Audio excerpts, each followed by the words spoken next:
राधे, हरे कृष्णा। कैसे हो आप सभी लोग? आशा करती हूँ आप सभी परम मंगल में होगे, स्वस्थ होगे, अच्छे होगे।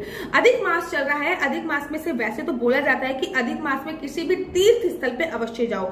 अधिक मास भगवान विष्णु को समर्पित होता है और भगवान विष्णु से ही संबंधित होता है। इसलिए श्रीधाम, वृंदावन या फिर मथुरा, गोकुल, अगर मैं ये कहूँ ब्रज 84 कोस की जो महत्वता होती है वो बहुत ज्यादा बढ़ जाती है। लेकिन बड़े सारे लोग होते हैं कि नहीं आ पाते ब्रज 84 कोस, किसी कारणवश परिक्रमा नहीं कर पाते हैं। क्योंकि ना इस समय पे वृंदावन में जो परिक्रमा चल रही है मैं आपको बता नहीं सकती। लोग लेट के परिक्रमा कर रहे हैं, दंडवत परिक्रमा कर रहे हैं, लेट के परिक्रमा कर रहे हैं, अनगिनत लोग परिक्रमा करने में लग रहे हैं। आप घर पे रह के अधिक मास में, मल मास जिसको बोला जाता है, पुरुषोत्तम मास बोला जाता है। पहले तो आप पुरुषोत्तम मास की महिमा देखिए। जिस मास को भगवान विष्णु ने बनाया है, अर्थात हिरण्यकश्यपु को मारने के लिए भगवान विष्णु ने मल मास बनाया था, अधिक मास बनाया था, तो सोचिए उसका महत्व कितना होगा। जिस मास को भगवान ने अपना नाम दिया है, अर्थात भगवान का एक नाम पुरुषोत्तम है और भगवान विष्णु ने ही मल मास को अपना एक नाम पुरुषोत्तम दिया है। जिस मास को भगवान ने खुद एक्सेप्ट किया है कि ये सभी मासों में सबसे प्रिय मास मुझे ये है और ये मेरा ही मास है। इस मास की पूजा अर्चना, इस मास में पूजा अर्चना वंदना करने से अपार गुना फल की प्राप्ति होगी, जिसका एक नाम अधिक मास भी है, अर्थात अधिक से अधिक फलों की प्राप्ति। 3 साल में आपके जितने भी पाप अर्जित हो जाते हैं, इस मास में पूजा अर्चना वंदना करने से वो पाप की क्वांटिटी कम हो जाती है और पुण्य होता, पुण्य का लेवल बढ़ जाता है। तो अधिक मास की वैल्यू अपने आप में अनंत है। अधिक मास की वैल्यू को देखते हुए ही मैं पुणे से श्रीधाम वृंदावन वाले घर में आ गई हूँ और श्रीधाम वृंदावन वाले घर में आने के बाद मैं नित्य एवरीडे कोई ना कोई मंदिर अवश्य जा रही हूँ। कौन सा मंदिर जा रही हूँ, क्या कर रही हूँ, ये सब आप मेरे दूसरा यूट्यूब चैनल है जो मेरा मिस्टर एंड मिसेस चौहान, उस पर देख सकते हो। एवरी डे मैं कोई ना कोई मंदिर जा रही हूँ, जिसमें मैं अपने सीरीज चला रही हूँ, डे 1 इन वृंदावन, डे 2 इन वृंदावन, तो ऐसे चला रही हूँ। अब मैंने आपको पुरुषोत्तम मास, अधिक मास की महिमा बताई, इसकी परिक्रमा की महिमा बताई, ब्रज 84 कोस की परिक्रमा की महिमा बताई। लेकिन अगर आप श्रीधाम वृंदावन आ रहे हो तो मैं तो कह रही हूँ सर्वोत्तम है, सर्वोत्तम से भी सर्वोत्तम है। इफ इन केस अगर आप श्रीधाम वृंदावन आ पा रहे हो, लेकिन अगर बहुत सारे लोग हैं नहीं आ पाते, दीदी हम क्या करें, तो आप घर पे रह के भी श्रीधाम वृंदावन की परिक्रमा कर सकते हो।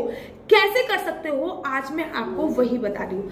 आप में से सभी के घर पे तुलसी होगी। अगर तुलसी नहीं है, अगर तुलसी नहीं है तो अधिक मास में तुलसी लेके आ जाओ। अधिक मास में 5 तुलसी दान भी करो, अधिक मास में तुलसी लगाओ भी, अधिक मास में तुलसी अपने घर पर भी लेकर आओ।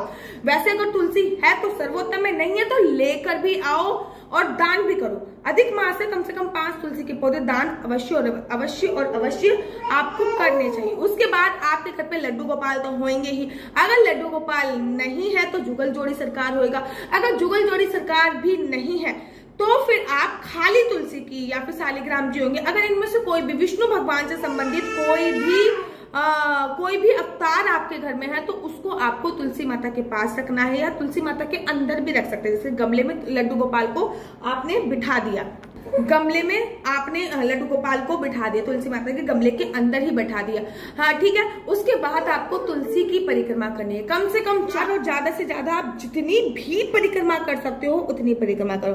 कहते हैं कि तुलसी की परिक्रमा करने पर, अधिक मास में तुलसी की परिक्रमा करने पर आपको वृंदावन की परिक्रमा करने का फल प्राप्त होता है। आप नित्य पीरियड्स को छोड़कर आप एकादशी वाले दिन भी परिक्रमा कर सकते हैं, आप रविवार वाले दिन भी परिक्रमा कर सकते हैं।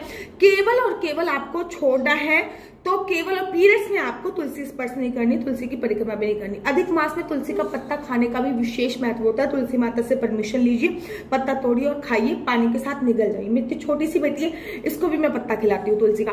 तो अधिक मास में जितनी ज्यादा हो सकती है आप तुलसी की परिक्रमा कीजिए। अगर वृंदावन आ सकते हो तो सर्वोत्तम में, नहीं आ सकते तो तुलसी की परिक्रमा जितनी ज्यादा हो सकती है आप उतनी ज्यादा तुलसी की परिक्रमा कीजिए। इससे आपको वृंदावन की परिक्रमा का भी फल प्राप्त होगा।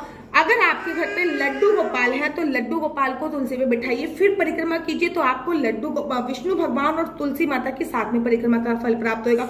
लड्डू गोपाल घर पे नहीं है, जुगल जोड़ी सरकार है, तो उनको तुलसी माता के पास रखिए, फिर परिक्रमा कीजिए, तो आपको विष्णु भगवान और तुलसी माता की परिक्रमा का फल प्राप्त होगा। अगर इनमें से कोई भी आपके घर पे नहीं है तो आप सिंपल सा एक काम कर सकते हो कि आप खाली तुलसी की परिक्रमा भी कर सकते हो, क्योंकि विष्णु भगवान ने ये बोला है कि जो भक्त तुलसी की पूजा अर्चना वंदना करते हैं वो मेरे बहुत परम प्रिय होते हैं। तो आप खाली तुलसी की भी पूजा अर्चना वंदना कर सकते हो।